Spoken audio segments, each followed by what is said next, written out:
Dan yang lebih teruk, yang komen Dr. Mazhar bukan budak-budak biasa, bukan cyber trooper yang diupah, tetapi pelajar pondok. Kamu tahu tak Dr. Mazhar, pelajar pondok, guru pondok benci kepada kamu.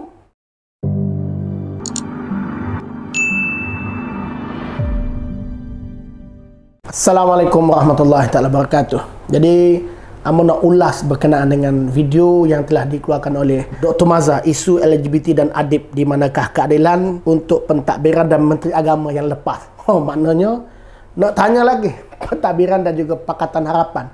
Bukan hari ni, nampaknya Dr. Mazhar ni tak habis-habis nak mengutuk ataupun nak cari kesalahan Pakatan Harapan, tetapi kesalahan yang ada pada hari ini, yakni kesalahan, kesilapan Perikatan Nasional didiamkan. Seolah-olah Mazhar sekarang di antara panggil pertahanan Perikatan Nasional. Jadi kita dengar dulu video yang telah dimuat naik oleh Dr. Mazhar pada kemarin. So kita dengar satu sesi dialog santai beliau berkenaan dengan isu LGBT dan juga adib. Kita dengar. Berbincang tentang kelemahan, Datuk. So Ana nak sedikit nak sentuh tentang LGBT. Okay, ataupun isu transgender. Saya percaya Datuk telah pun jawab isu ni baru-baru ini. Lebih-lebih lagi berkaitan dengan isu sajad yang baru-baru ini kan, mungkin Ustaz pun pernah dengar dan sebagainya. Tapi kali ini anda nak tanya lain sikit daripada apa yang Datuk dah jawab hari itu. Isu-isu begini hari ini, cuba bayangkan Datuk, ada pihak yang mendakwa. Anda kena ulang balik ni, ada pihak yang mendakwa. So mereka dakwa, katalah kalau benda ini kan, isu macam sajak dan sebagainya, kalau isu ni berlaku di zaman pemerintahan yang dahulu Jepun, bukan zaman Jepun maupun zaman British maupun bukan di zaman Rasulullah SAW. Dahulu tu apa? Kena spesifikkan. Ustaz Marizal dia akan tanya. Katalah kalau perkara ini berlaku di zaman pemerintahan sebelum ini. Yang tu jelas sikit lah. Di zaman pemerintahan sebelum ini. Sebelum ni apa? Sebelum PH lah. PH lah. Oh, okay. Sebelum itu banyak sebelum. Kita ada apa belum sebelum ni? Tak, sebab P tu dah banyak sangat. PH lah, PN lah, PR lah, semua P je kan. Okey. So ni anda tanya tu terang je lah. Okey. Kalaulah benda ni berlaku Datuk di zaman PH dulu, Menteri Agama dah mesti kena kau mesti orang tibai dah kau mesti orang cakap dah macam-macam, orang akan cakap Menteri Agama tak buat ni. Tapi sekarang ni bila berlaku isu sajak ni, tak ada orang pun yang hentam Menteri Agama yang ada sekarang ni. Alhamdulillah, beruntungnya Menteri Agama di zaman sekarang ni. Tetapi kalau benda yang sama kan pernah berlaku seakan-akan begini, keluarnya isu-isu transgender, kalau Ustaz masih lagi ingat, waktu itu Menteri Agama memang kena sesah kau. Semua orang bengang, semua orang marah. Dan Ana pun salah seorang juga lah daripada tu. Ana kena ngaku lah. Mungkin tak boleh tak kot. Mungkin kelemahan saya. Okey, saya sebenarnya nak jawab lepas tu, tapi dia dah mengaku. Sedikit kita nak respon lah.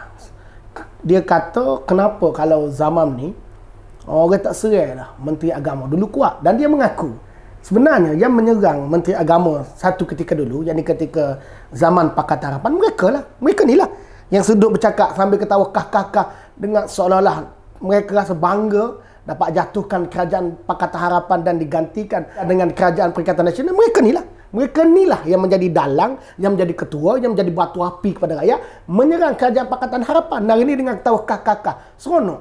Bila berlaku kemungkaran, bila berlaku benda yang tidak baik, lalu mereka diam. Ulama' je ni apa ni?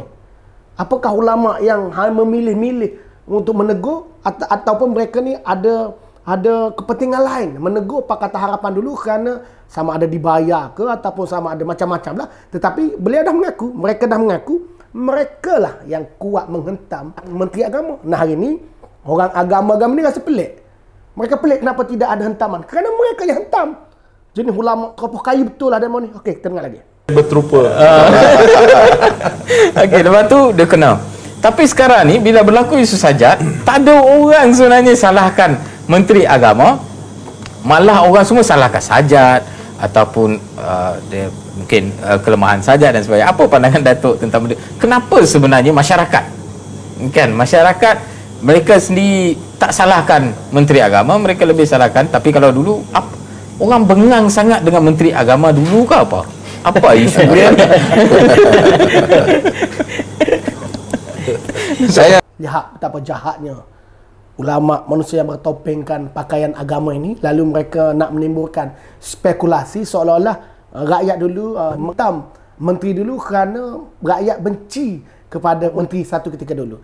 Mereka nak menghalalkan perbuatan mereka, sedangkan mereka lah yang menjadi kepala, mereka lah yang telah mengajak rakyat, mereka lah yang telah memberi maklumat yang salah. Lalu hari ini mereka nyatakan seolah-olah rakyat ni marah kerana batang tubuh menteri itu. Lihatlah, kita dengar sendiri betapa jahatnya mereka ini. sebelum nak jawab tu, Okey. saya dengan pentadbiran yang lepas pun saya hubungan baik. Bahkan mereka yang dengar ni kena insaf bahawasanya saya antara yang banyak juga mereka rujuk sebelum dan selepas mereka berkuasa juga.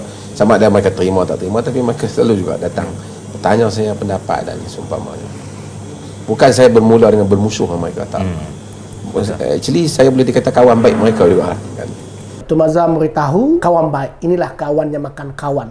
Kalau kawan, Dr. Mazhar tak akan cakap begitu. Kita masih ingat Dr. Mazhar beritahu menteri bodoh tak bertebing. Hari ini saya dengan berani, saya nak memberitahu Dr. Mazhar lah bodoh tak bertebing. Mungkin ada orang, sama ada kita nak nilai adil ataupun tidak adil masyarakat sekarang terhadap menteri yang lepas yang mentadbir urusan agama ataupun tak, tapi mereka semua orang politik.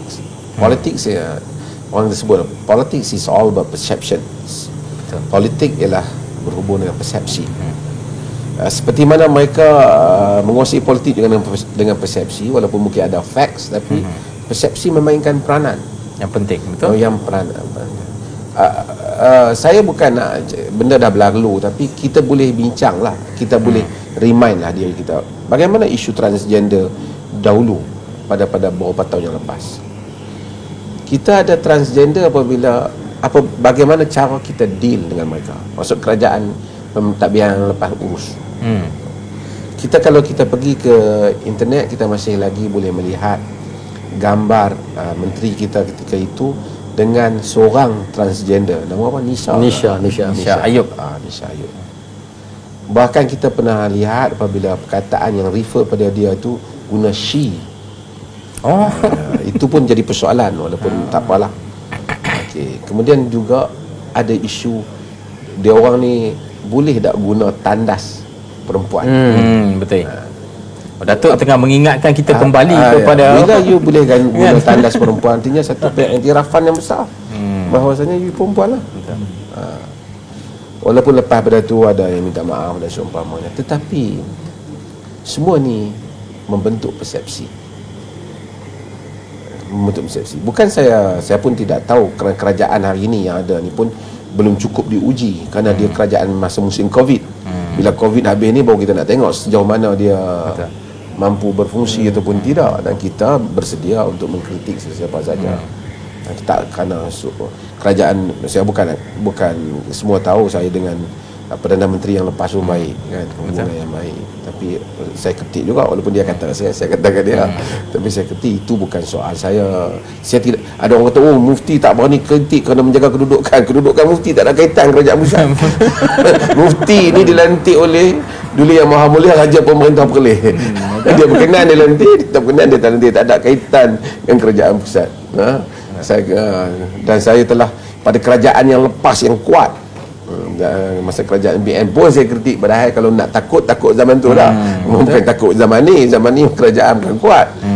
Tetapi saya nak ceritanya ini supaya kita semak diri kita yang buat kenyataan, kita yang paparkan pertemuan itu, dengan mungkin kita kata orang salah faham, tapi media di tangan kita yang memberi maklumat pada media. Betul. Kalau kita pembangkang masa tu, mungkin kita kata pembangkang manipulate, kerajaan manipulate pembangkang. Takkan kita nak play victim all the time. Kita masa tu saya masih ingat, saya beritahu Menteri Berkenaan, saya kalau nak panjang cerita lah, termasuk isu Zakir Naik, saya kata kalau you boleh jumpa dengan awang ni, jumpalah Zakir Naik, tapi tegang. Terus tegang di media yang transgender ni you panggil datang, yang pendakwah ni kalau tak setuju pun panggil lah datang. Masa tu tak mau. Tak mau. Ya, betul. Masa tu tak nak. Tapi maksudnya itulah persepsi yang kita bentuk. Kita bentuk persepsi itu, kemudian kita tanya kenapa saya sentiasa dipersalahkan. Mung Dr. Mazhar, mung tu jahat. Mung yang membuat persepsi yang tak betul. Kerajaan Pakatan Harapan yang di mana Dr. Mujahid sebagai Menteri Agama dah jumpa dengan Dr. Zulkarnain. Ini bermakna Dr. Mazhar yang jahat.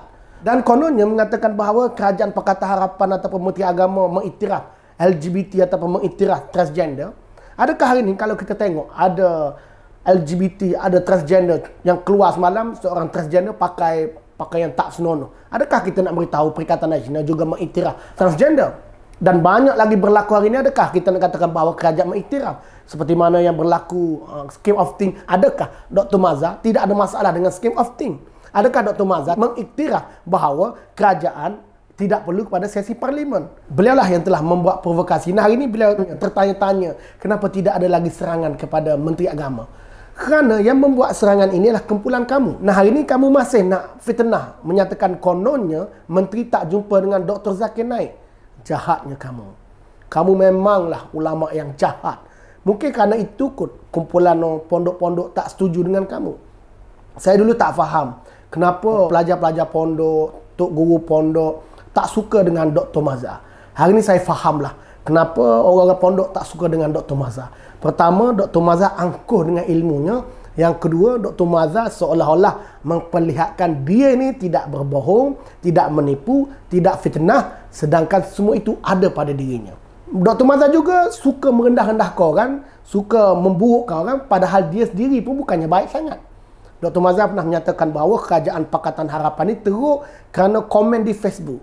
Dr. Mazhar tahu tak, komen kamu di Facebook lebih teruk daripada komen yang Pakatan Harapan terima. Kamu boleh bukalah di YouTube kamu tu. Kamu boleh buka komen Pro Media Tajdid kamu di YouTube kalau kamu berani. Dan kamu jangan hadkan komen kamu di Facebook. Kerana kamu boleh baca komen-komen. Kamu lebih teruk daripada Pakatan Harapan. Tetapi kamu bukan orang politik. Orang politik biasalah ada tindakan yang di luar jangka. Dan kamu sendiri memberitahu persepsi.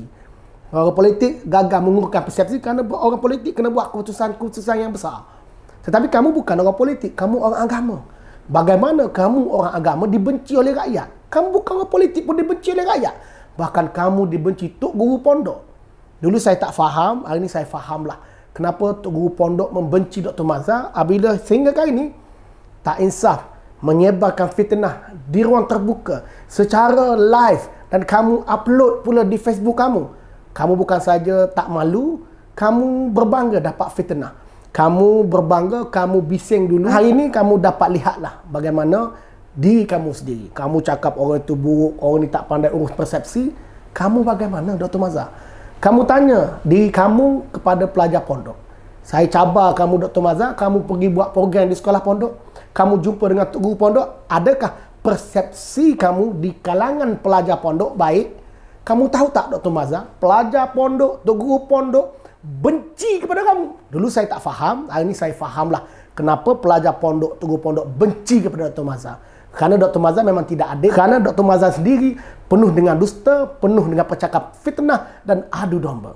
Kepada ustaz-ustaz asatizah yang masih mengikut Dr. Mazhar, jangan haraplah orang akan terima pengajian sunnah kamu kalau Dr. Mazhar berada di hadapan. Kerana Dr. Mazhar lah punca kepada pelajar pondok menolak kamu. Kenapa? Dr. Mazhar tidak adil dan Dr. Mazhar tidak ada akhlak seorang ustaz.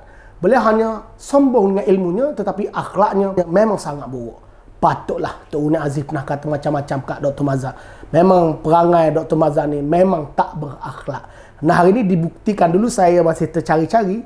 Nah, hari ini terbukti akhlak kamu sangat buruk dan kamu walaupun tidak jadi orang politik, kamu sudah pun dibenci. Dan jelas kamu ulama yang mengetuk pintu pemimpin. Jadi hari ini kepada ustaz-ustaz yang bersama Dr. Mazhar, nasihatlah Dr. Mazhar supaya berlaku adil lah. Kerana kamu orang agama, kamu membawa mesej agama Islam. Tetapi kalau kamu tidak berakhlak dan kamu membawa fitnah dan kamu menyebarkan fitnah, memang kamu menyebabkan Islam itu dilihat tidak cantik dan tidak indah. Dan Dr. Mazhar muhasabah diri. Jangan hanya rasa orang lain je teruk. Konon-konon Pakatan Harapan teruk kerana persepsi. Dr. Mazhar, kamu tengok reputasi kamu. Kamu tengok diri kamu. Kamu jangan bercakap di kalangan orang yang memang nak belajar tentang sunnah ataupun yang mengikut pengajian kamu. Tetapi kamu pergi ke sekolah-sekolah pondok. Adakah cara kamu mengajar, cara kamu nak mengajar orang, cara kamu nak berceramah, cara kamu nak memberitahu orang itu, orang boleh terima? Jadi, muhasabah Dr. Mazhar. Saya nak ingatkan kepada Dr. Mazhar, ya mungkin kamu orang yang cerdik, mungkin kamu banyak hafal hadis, mungkin kamu banyak baca Quran, banyak baca kitab, tetapi kamu ingat, kesombongan kamu itu takkan bawa ke mana. Dan hari ini, kesombongan kamu itulah menyebabkan kumpulan-kumpulan pondok benci dengan ilmu sunnah yang kamu bawa. Kenapa? Kerana kamu, bukan ilmu itu, tetapi kerana kamu yang tidak berakhlak. Tidak berakhlak yang sebenarnya seperti mana ustaz seorang Islam. Kamu membawa akhlak, kamu membesarkan ego kamu, membesarkan diri kamu dengan penuh sombong, dengan penuh dusta, dan kamu membawa cerita fitnah. Kamu marah kepada kumpulan-kumpulan pondok, kononnya jangan bawa cerita-cerita yang tak betul. Akhirnya, kamu sendiri telah membuka pekong kamu, telah menunjukkan kamu itu pembawa cerita fitnah. Kalau kamu tak minta maaf berkenaan kononnya, Dr. Mujahid tak jumpa dengan Zakir Naik, maka betul lah kenapa pelajar pondok tidak dapat terima kamu. Kamu memang kaki fitnah, kamu kaki adu domba, kamu penunggang agama. Saya berikan video ini kepada Dr. Mazhar supaya dia dapat tengok, dan saya sekali lagi cabar dia. Sebab dia cakap dulu Pakatan Harapan teruk kerana komen di Facebook. Buka ruangan komen kamu di Facebook dan kamu tengok bagaimana ruangan komen. Adakah komen juga baik untuk kamu? Termasuk juga ruangan komen di YouTube, media tajdid, kita tengok. Jadi kalau kamu nak nyatakan bahawa buruk atau tidak seseorang itu berdasarkan komen di Facebook, di YouTube, komen sosmed, kamu nilailah diri kamu. Adakah kamu baik? Dan yang lebih teruk, yang komen Dr. Mazhar bukan budak-budak biasa, bukan saya berterupa yang diupah, tetapi pelajar pondok. Pelajar pondok yang mengutuk perbuatan Dr. Mazhar. Jadi kepada rakyat Malaysia, fikir-fikirkanlah. Assalamualaikum.